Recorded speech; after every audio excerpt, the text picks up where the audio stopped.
پشتی جیوینا شانده بشه یکتی و پارتی لگل آلین سیاسی بزاف لسر پرسا ریفراندومه گاماکادن ناوا سروکاتی هرما کروسانه هاوتیه و سروکاتی هرما کروسانه پیوندی به حزبان کریه و داخوا جکرینه. هر حزبک لآس مکتبا سیاسی کسکی دست نشان بکد هیا کو ببیت اندامه کمیته برف کرن بو ریفراندومه. سکرتری حزب شیعه کروسانه بو این آرتی اشکره کره کو سروکاتی هرمه پیوندی پوان وکریه و داخوا جوان کریه کسکی بو کمیته دست نشان بکن. هر واگوت سروکاتی هرمه لی سروی پرسه پیوندی به همو حزبان وکریه.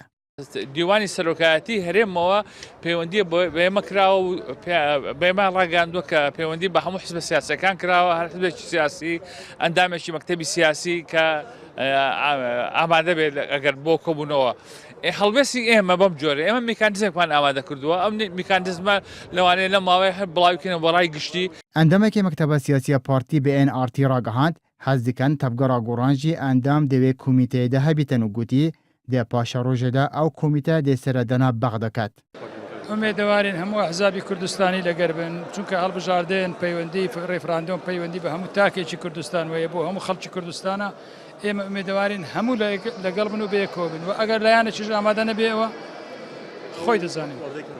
ئومێدەوارین زۆرینەی لایەنەکان لەگەڵ بن و بۆ بدا ئیتفاقی لەسەر دەکەین. ئەندامێکی مەکتەبە سیاسی یەکەتی ژید بێژدەن بەریارە ئەو کومیتە سەردەنا تورکیاژی بکات لێ دەم هەیە نەها نەهاتی ئەشکەرەکردن هەروە بێژدەنە پشتی دەستنیشانکردنە ئەندامên کومیتەیە کار بۆ دانانا نەخشارەیەکێ دێتە دیارکردن بۆ ئەنجامدانا ڕیفراندومێ. بڕیار بوو ئەو شاندەی کە پەیوەندی کردبوو لەگەڵ لایەنە سیاسیەکان جارێکی تر پەیوەندی بکەنەوە ڕاوێژ بکەن داوا بکەن لەو حەزب و لایەنانە هەرێکان نوێنەری خۆی بۆ ئەو کۆمیتەیە دەستنیشان بکاتن و کۆمیتەکە دەست بەکاری بیتن بکار بکاتن و نەخشەڕێگای بۆ خۆی دابنێ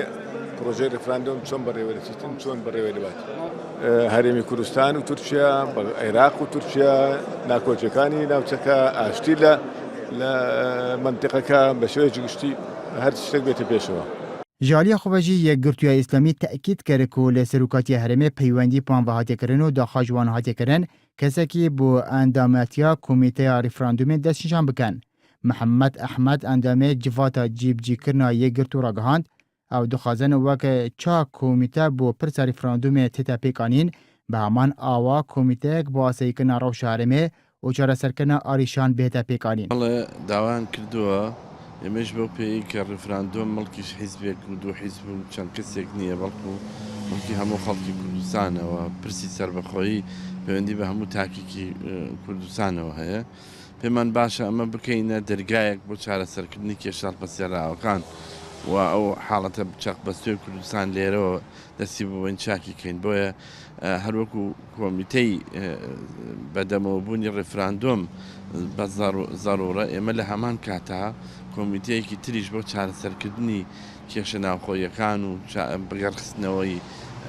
دەستگا نیشتیمانیەکانیش بە زەڕور ئەزانین تاوەکو ڕفراندۆمەکە بە ڕفراندۆمێکی